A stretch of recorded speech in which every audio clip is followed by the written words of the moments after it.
Regis Antônio Coimbra. Aurélio Schomer, em Porto Alegre, 10 horas e 52 minutos do dia 8 de novembro de 2020. Niccolo Maquiavel. Sim, né? Tem Machiavelli também que se diz. Bom, ele tem uma coisa no Príncipe, né, que é a principal obra dele, que eu acho fantástico, que é uma reflexão que eu queria que você me ajudasse a fazer, em que ele disse que a pessoa, é um conselho que ele dá, uma espécie de autoajuda, e para alcançar a fortuna, para alcançar a sorte, para se dar bem na vida, você deve ser prudente ou impetuoso. Né? E aí ele responde de uma maneira brilhante, que me parece que é uma visão da história fantástica. Depende da circunstância, da época. Tem épocas que favorecem mais os prudentes e tem épocas que favorecem mais o impetuoso. Mas como a fortuna é mulher, se ele disse assim, se eu tivesse que escolher como a fortuna é mulher, e a mulher prefere os impetuosos, né? Ele diz outra coisa das mulheres que a gente não pode mais dizer aqui de jeito nenhum. Quem quiser ler, o príncipe. Não, disse que foi ele que disse. Não, mas não importa, não pode ser repetido. Dá um cancelamento automático aqui que bane o canal. Mas enfim, mas como a mulher prefere os impetuosos e a fortuna é mulher, ele se tivesse que escolher, seria impetuoso. O que você acha?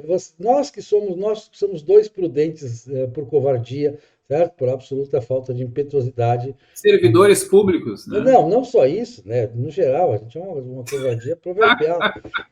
Não, é o sujeito Não, avesso a ao gente é risco. tão covarde, que a gente escreveu esse programa como Em Busca do Cancelamento e a gente foge Não disso como o consegue. diabo da cruz, né? Não, tu foge, eu não.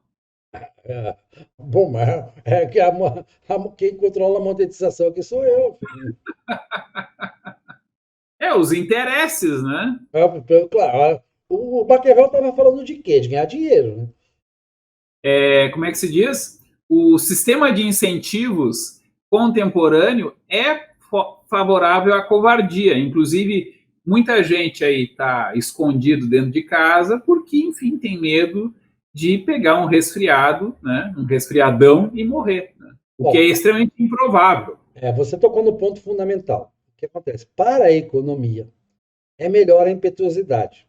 Né? Isso vai dizer. O Agora, espírito animal. mas isso tem suas limitações também. A gente vai mostrar que para a cooperação voluntária tem que ter um pouco de prudência também, né? A prudência recomenda a cooperação voluntária. Então tem esse outro lado. A prudência, ela tem uma grande vantagem porque ela gera confiança. Por que você é prudente? Porque você botar o dinheiro no banco, daqui a 30 anos vai estar lá. Pelo menos o mesmo valor corrigido de acordo com a inflação. Não Supõe-se. sei. Compra títulos públicos. Não, tem lá inflação mais 2% ao ano, mais 1% ao ano. Beleza, então, tá? A preservação do patrimônio, isso é prudência. Tá? Você não está sendo impetuoso de comprar um Bitcoin, lá, uma coisa que é especulativa. Então você está comprando algo. Comprar ouro, por exemplo. O ouro é realmente um investimento dos prudentes. Né? Tá. O ouro, sim, o ouro mantém o valor intrínseco, embora ele possa ser minerado. Tem uma complicação aí. Mas ele é raro. Todo o ouro do mundo caberia dentro de um navio. Tá? Ele poderia ser afundado. Todo o ouro já minerado na história da humanidade. Bom, vamos ao Um fato. navio grande. Como? É um navio bem grande. Não é tão grande assim. Eles fizeram a conta, não é tão grande assim. Porque o ouro realmente ele ocupa pouquíssimo espaço em função do peso dele. Ele tem um peso muito grande para pouco espaço. Bom, voltando ao ponto do Maquiavel. Você concorda com a análise do Maquiavel de que varia conforme a época, mas as mulheres preferem os impetuosos? Depende do dia do mês. Sim, já disse isso, é verdade, é verdade. A gente já falou sobre isso várias vezes, várias né? vezes. Há estudos que verificaram que, na maior parte do ciclo, a mulher prefere Os o prudentes, homem para casar, vamos dizer assim, que né? é o Que é o cara prudente, prudente, pagador de impostos, cidadão de bem, né? Vamos dizer assim. não atrasa a conta de energia, de luz, né? Mas, nos dias férteis, limpinho, tá? mas nos dias férteis ela prefere o cara cafajeste, meio sujo, fedido, com cheiro de asa, né? Ela continua achando ruim o cheiro, mas a repele menos, tá? Foi isso que o Maquiavel viu naquela época. 500 anos atrás, o Maquiavel viu isso. Olha, as mulheres preferem esse cara aqui. A Maquiavel Maquiavel a achou. caatinga era geral, né? Não, mas Os nossos padrões atuais de Maquiavel desodorante. achou que a mulher preferia esse tipo, no geral. Mas a impetuosidade, ela cria mais opções de grandes ganhos, né? Então tem aqui um erro estatístico, talvez, da cabeça do Maquiavel, que é a seguinte: de 100 caras que adotarem a estratégia conservadora, prudente, avessa ao risco, nenhum deles vai ser grande coisa, mas nenhum deles vai... Depende. Depende. O Warren Buffett conta que é o contrário. O Warren Buffett diz que se você for prudente nos investimentos, você pode ficar muito rico, e ele ficou muito rico. Nós temos Luiz Barsi no Brasil, temos vários investidores no Brasil que foram extremamente prudentes e ficaram ricos, bilionários. Não faz muito sentido. A prudência levada a um grau alto implica poucos riscos, certo? Sim, poucos riscos, sim. Mas sem risco não há grandes lucros. Assim, não necessariamente. Ficar milionário depois de 200 anos, né, é fácil, só que a gente não vive 200 anos. Sim, claro. Mas Então, para tu ficar milionário em 5 anos, tu vai ter que correr grandes riscos. Tá? Tu vai ter que apostar numa ideia que tu teve, a inovação, né?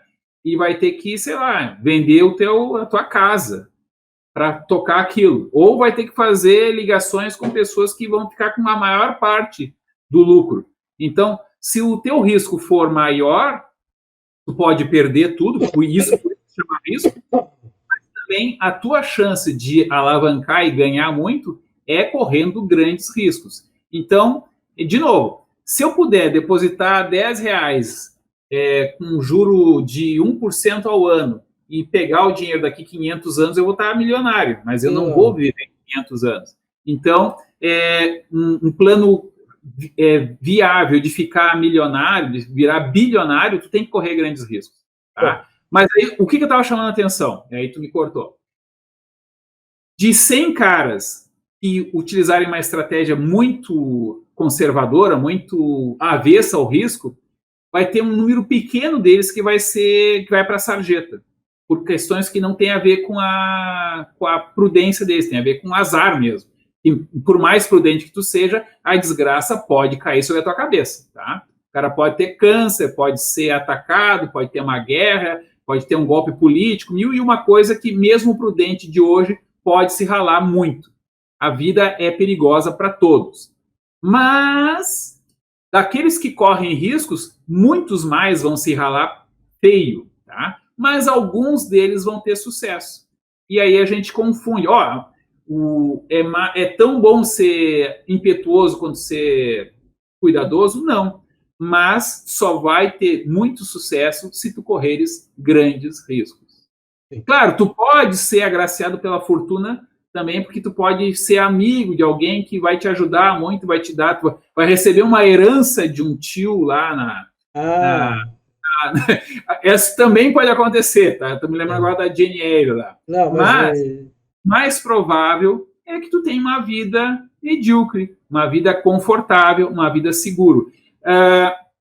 O Aristóteles, né, vai dar um caminho intermediário. Olha, prudência demais, ele vai dizer, não é prudência, né? Prudência é um meio termo.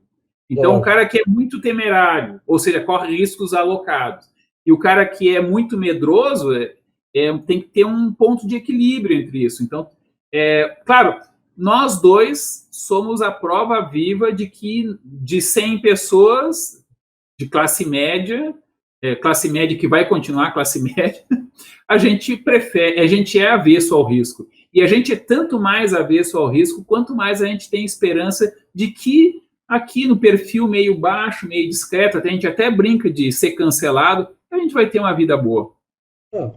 Claro, até porque a gente chegou à conclusão, pela filosofia dá para chegar a essa conclusão, E a distância da classe média para a classe alta é pequena, em termos de diferença de padrão de vida. Mas a distância da classe média para a miséria é enorme, é abissal. Sim. Quer dizer, eu estou tomando minha água mineral aqui, né? Água mineral boa, de Alagoinhas. Não é, não pego a água mineral comum, eu pego a água mineral boa. A classe média me permite isso. Se eu fosse rico, eu ia tomar a mesma água mineral.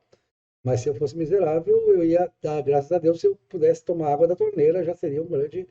A água tratada da companhia era mais negócio do que. Olha, os russos são conhecedores de água, eles tomam É. águas muito diferentes lá. Aqui no Brasil não faria diferença. Então, se tu fosse rico aqui no Brasil, tu ia tomar a mesma água, mas se tu fosse russo, não. Não. Acho que, na verdade, sendo de classe média lá, tu não ia tomar Não, qualquer água, tu ia tomar uma água que tu gosta mais lá. tem a Minalba aqui no Brasil, que é muito boa também. A Minalba é uma água de excelência, né? Altamente alcalina e tal. Então, ela também. Ela pode, mas também é acessível à classe média. Ela custa mais ou menos R$ 3 a garrafa. Essas águas que eu estou falando também são acessíveis à classe média russa lá, não Bom, tem. então tudo bem. Sim, mas não vamos discutir Maquiavel com água mineral. Vamos lá. Maquiavel pegou essa fama de desonesto, de coisa e tal, né? E ele pegou essa fama injustamente, a meu ver, né? Ele não é um filósofo amoral de forma nenhuma. O que ele diz, e que no Brasil a gente tem certeza de que ele estava certo, é que quando você, numa república, quando você está na oposição, tá? Você é acompanhado por pessoas que te apoiam porque são oposição. Tá? E você não é bem quisto pelas pessoas que são situação. Né? As pessoas que são situação não querem que você ganhe para não tirá-las de lá. Tá? Mas depois que você ganhou, passado um tempo, aquelas pessoas que eram oposição junto com você, muitas delas vão, não, não gostei, eu volto para a oposição, né? Volto para ser oposição, porque imaginava uma coisa, não foi bem aquilo, nunca é bem aquilo, né? Os governos são muito diferentes quando começam e muito parecidos quando terminam, né? É, e aquela pessoa que era a situação e que ficou oposição porque você ganhou, se você estender a mão, ele vai voltar para a situação. Olha que coisa interessante, né? Ele, ou seja, tem gente que tem vocação para ser oposição e tem gente que tem vocação para ser situação, né? Já que as coisas são assim, deixa as coisas assim. O que é uma visão filosófica interessantíssima, né? Há pessoas que acham que o mundo, como é Leibniz, né? É o melhor dos mundos possíveis, né? Já que está assim, isso Deus quis assim, as pessoas quiseram assim, está tudo certo, não tem problema nenhum. Eu mesmo acho sempre isso, eu tendo a achar isso. Eu tendo a achar, né? E tem aquelas pessoas que tendem a achar, não, rapaz, o mundo ideal é diferente do que eu quero. O mundo é uma idealização, né? Eles idealizam o mundo como ele deveria ser e não como é. E tem alguns até, a nossa a esquerda brasileira é muito copiosa nisso, os pós-modernistas são copiosos nisso, em achar que está tudo errado, que esse mundo é uma porcaria, que tem que mudar tudo, que tem que. Detestam a vida como ela é. Né? Esses aspectos da E o Maquiavel retrata isso muito bem. Ele tem os retratos, as histórias, a maneira como ele interpreta a história, a questão da colonização, por exemplo.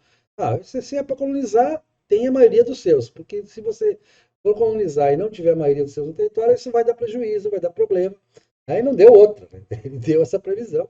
Depois os ingleses e franceses se arrependeram daquele modelo em que não levavam o povo junto e se deram muito bem com aquele modelo que levava o povo junto. Os Estados Unidos é prova disso, né? É, Austrália, Canadá, Nova Zelândia, onde ele realmente colonizou, foi um bom negócio, foi uma boa estratégia, multiplicou a cultura inglesa, né? Embora eles não ficassem com o domínio político, mas a multiplicação da cultura foi mais interessante. Ainda fazem parte da Commonwealth. Também tem isso. Nos Estados Unidos acho que não faz parte, faz parte? Não, Não, então pronto. Mas uns fazem. Enfim, eu acho que Maquiavel é injustiçado, é um grande narrador, é um grande escritor, é um chegaste filósofo. ali a Mandrágora? Sim, mas é um filósofo interessante e um bom intérprete da filosofia, e eu acho que merece um lugar na história dos filósofos do Ocidente, no cânone ocidental, e um lugar de prestígio, não um lugar de dizer, o Maquiavel era desonesto, ou coisa parecida. Ele apenas era como se diz, como você colocou, é cínico no sentido que a gente tem hoje para o cinismo, que não é a fiel, a escola cínica de filosofia. Tá? Eu vou fazer o papel aqui do professor de filosofia que vai dar um esquema mais Você tem até um trecho aí para dizer, né? Primeiro eu vou fazer a apresentação geral do Maquiavel, dizendo que ele é famoso como uma espécie de um dos inauguradores da filosofia política moderna. Ele é renascentista, mas, enfim, a ideia dele, ele faz uma ruptura, né, com a perspectiva medieval e meio que colava a reflexão sobre a política com a doutrina cristã. Não é que os caras seguissem isso, né? Muito pelo contrário, só que, enfim, sempre se justificava. Não, é que Deus tem razões que a própria razão desconhece, pegando aqui uma citação anacrônica. Mas a perspectiva do Maquiavel é, não, eu vou descrever como realmente funciona, como é que tem que ser e quais são os fundamentos próprios, diferentes da ética, digamos assim, que amparam a política. Essa reflexão vai ter muitas variantes, então a gente vai ter lá a ética da convicção e a ética da responsabilidade do Weber, né? Aí já no século XIX. Mas o Maquiavel, ele inaugura essa separação. Ética e política são bichos diferentes, que seguem regras diferentes, principalmente diferentes da ética cristã, né? E ele até vai dizer umas coisas, não sei se eu estou lembrando direito, do tipo, olha, o príncipe ele tem que fazer, eventualmente, o sacrifício supremo de condenar a sua alma imortal para fazer aquilo que é bom para o reino, né? Ele vai ter que matar, roubar, assassinar, se for o caso. Ele não pode ter nojinho dessas coisas. Se ele fizer isso, se ele quiser ser bonzinho, ele vai levar à ruína daquele povo que vai ter uma instabilidade política, porque ele vai querer arrotar a virtude, vão matá-lo, né? Vão tomar o poder na cidade, aí vão vir os caras malvados, vão tomar conta. Então, ele tem que ser meio que aberto à maldade para poder trazer estabilidade e prosperidade para o seu... Ele tem que fechar acordo com o Centrão. Tem que fechar acordo com o Centrão. Ou matar também, né? Se for o caso, faz acordo com o outro e vão matar, tacar fogo naqueles caras ali. Ó, vamos marcar uma reunião. Eles toparam, burros, né? Aproveitem e matam todo mundo. Para o Maquiavel está valendo. Ele é política real como ela é, não tem conversa, não tem... Se não tiver estômago, não seja príncipe. Não, a história de ser temido ou ser amado. É fantástica aquela, né? É preferível ser temido ou ser amado. Melhor não ser temido. Aliás, é melhor não ser odiado, mas entre ser temido e amado é melhor ser temido. Porque o amor é um laço que se quebra na primeira oportunidade. Se tiver, você só ama porque não foi posto à prova. Se é posto à prova, você vai deixar de amar. Agora, o temor, temor é um laço mais difícil de quebrar. Vai lá. Feita essa apresentação geral, eu vou ler um trecho aqui que eu acho que é bem interessante. Aqui explicando por que ele é realista, né? Como é meu intento escrever coisa útil para os que se interessarem, pareceu-me mais conveniente procurar a verdade pelo efeito das coisas do que pelo que delas se possa imaginar. Um pedacinho. Vai tanta diferença entre o como se vive e o modo por que se deveria viver, que quem se preocupar com o que se deveria fazer em vez do que se faz, aprende antes a ruína própria do que o modo de se preservar. Vou lá mais um pedacinho. Assim, é necessário a um príncipe, para se manter, que aprenda a poder ser mau e que se valha ou deixe de se valer disso segundo a necessidade.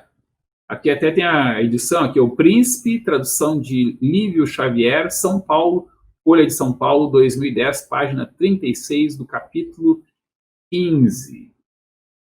Então, ele é um cara que está dizendo, olha, se a gente for dizer como é que deveria ser, a gente não está dizendo como é que as coisas são. Então, vamos ver. O que realmente funciona, por que funciona, como é que tem que fazer. Basicamente, ele vai dizer, e vai reafirmar aqui no outro trecho, que eu posso ler também, é que o cara que quer ser bonzinho, ele vai levar à ruína. Posso até ler aqui rapidamente um outro trecho. Isso aqui foi na página 36, na página 38. Cada príncipe deve desejar ser tido como piedoso e não como cruel. Apesar disso, deve cuidar de empregar convenientemente essa piedade. César Borgia era considerado cruel, contudo, sua crueldade havia reerguido a Romanha e conseguido uni-la e conduzi-la à paz e à fidelidade, o que, bem considerado, mostrará que ele foi muito mais piedoso do que o povo florentino, o qual, para evitar a pecha de Cruel, deixou que Pistoia fosse destruída.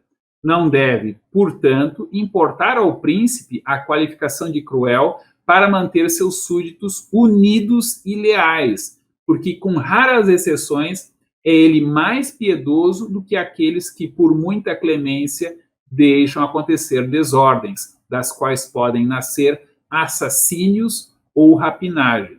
Então, o Maquiavel ele diz: olha, quem é muito bonzinho, na verdade, presta um desserviço. É mais ou menos o que a gente diz hoje em dia dos pais que mimam as crianças, vão fazer ele sofrer depois, né?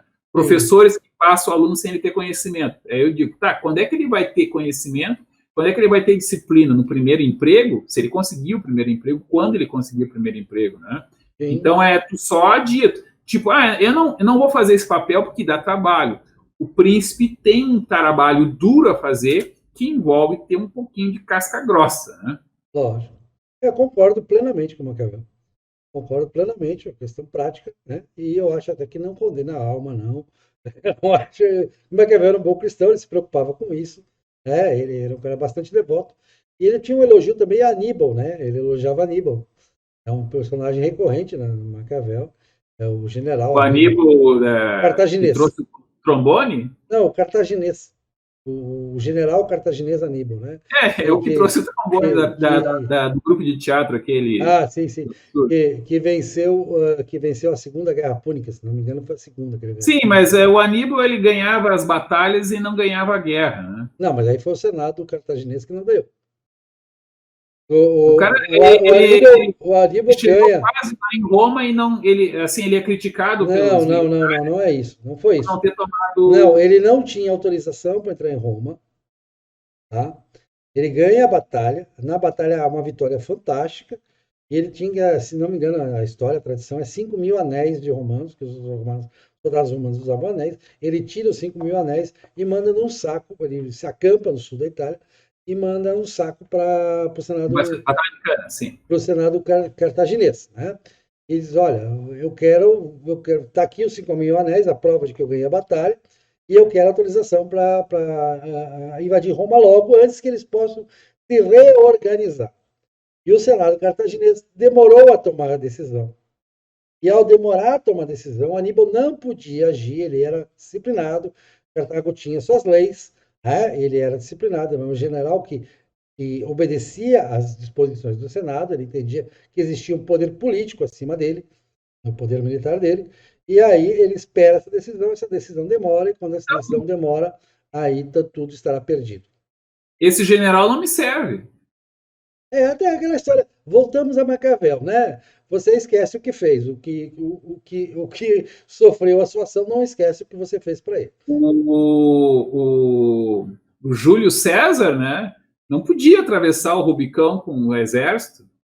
Era guerra civil, mas ele atravessou. Sim, bom, é aquela história. Bom, o Aníbal podia ter feito isso. Mas só para voltar de novo para Maquiavel, que é o nosso tema de estudo, ele dizia também, por exemplo, que esquece-se mais fácil a perda de um pai do que a de um patrimônio. E isso é evidente, né? Nunca roube ninguém, ele dizia, nunca seja rapace, né? Ele dizia para os príncipes não serem rapazes. Quando você rouba alguma coisa de alguém, o cara vai sofrer as consequências disso todos os amanheceres, todos os adormeceres, todos os dias da vida dele. Porque quando você fica sem dinheiro, até temos que fazer um tema dinheiro, né? É um bom tema para um programa. A gente meio que já tematizou isso agora, né? Que quanto é o suficiente para ter o bastante? 5.000 tá bom? Não dá pouco. No Brasil, hoje é pouco. Bom, eu acho, né? Depende do que você considera como bastante. Claro que em considerações minimalistas, estoicas, estaria mais do que bom, daria mais que suficiente, daria até para poupar. Mas a questão é que você não vive sozinho. Então aí é o problema. Para quem vive sozinho é uma coisa, para quem não vive sozinho é diferente. Sim, sim. Quem tem família, as necessidades aumentam. Não, 5 mil per capita. Per capita sim, per capita. Aí dá um monte de dinheiro, Não, né? aí dá tranquilo, aí dá para ter uma boa vida, um bom padrão de vida. Se juntar todos os teus filhos aí, dá uma boa Não, grana. nossa senhora, aí não ganho isso não. Bom, mas é isso, meu caro. Mais alguma coisa sobre Maquiavel? Então, Maquiavel é muito famoso por ser o cara dos fins justificam os meios. Ele Ele nunca disse nunca isso nos disse livros isso, dele, tá? nem dá a É uma entender. espécie de esquematização que é até razoavelmente fiel, né? Mas, assim, quando se pega essa frase, geralmente se pega situações do século XX, principalmente, né, em que se massacrou e tudo mais, principalmente os marxistas, né, com belos fins que levaram que É, justificaram tudo, mas é, literalmente qualquer coisa. o Não é isso, não é isso que o Maquiavel diz. O Maquiavel diz, olha, bons fins justificam meios cruéis, mas não de qualquer modo. Então, se o teu fim é salvar uma vida e tu vai matar essa vida para salvar essa vida, não faz sentido.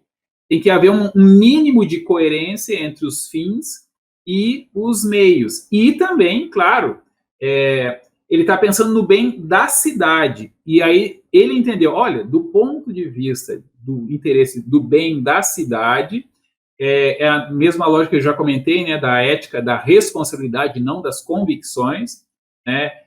Nós podemos aqui até ter as prováveis divergências entre nós dois, e o Maquiavel ficaria do meu lado. Eu vou dar o exemplo que eu geralmente uso, né? Olha, eu digo assim, ó, eu sou muito contrário ao aborto, mas isso é a minha ética de minhas convicções pessoais.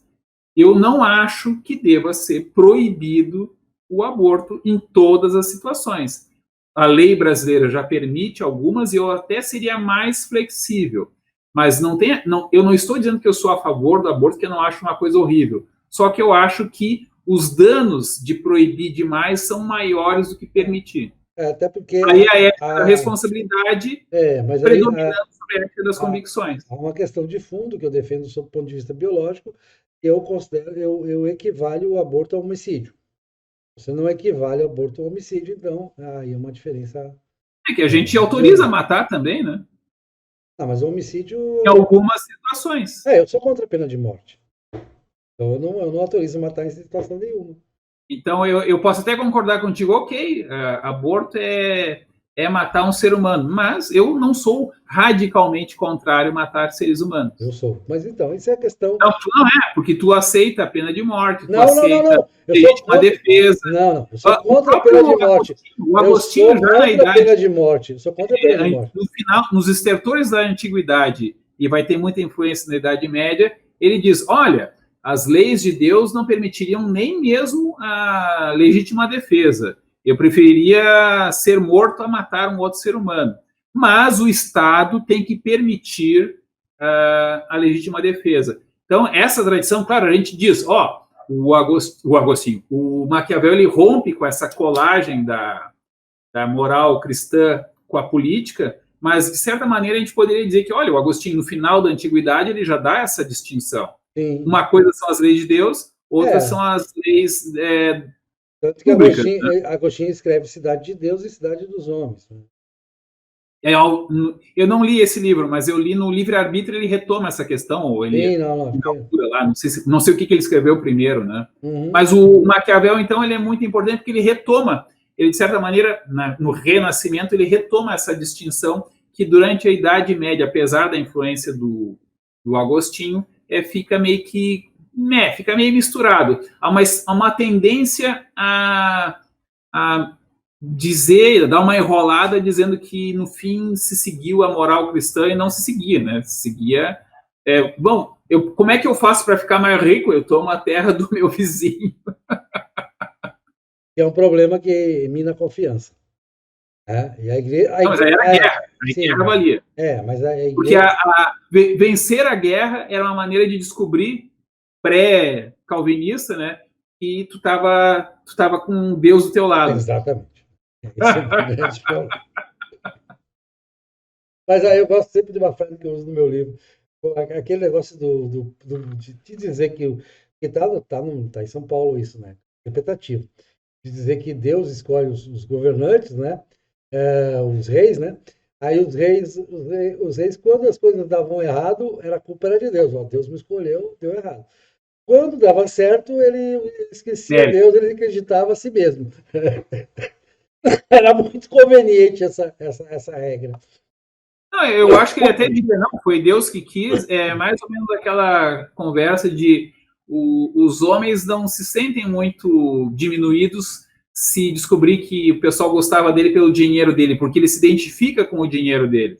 Então, o nobre medieval, ele se identificava com a graça de Deus. Tipo, não, Deus me escolheu, não é porque eu sou bom, é porque Deus me escolheu. É um pré-calvinismo, vamos dizer assim, né? Sim, sim, sim. Não é um mérito. Né? Beleza. Meu cara, eu acho que tem mais alguma coisa sobre Maquiavel? Podemos fechar? Não, não, chega, chega. A gente pode fazer outro programa. Tá ótimo. Maravilha. Grande abraço. Tchau.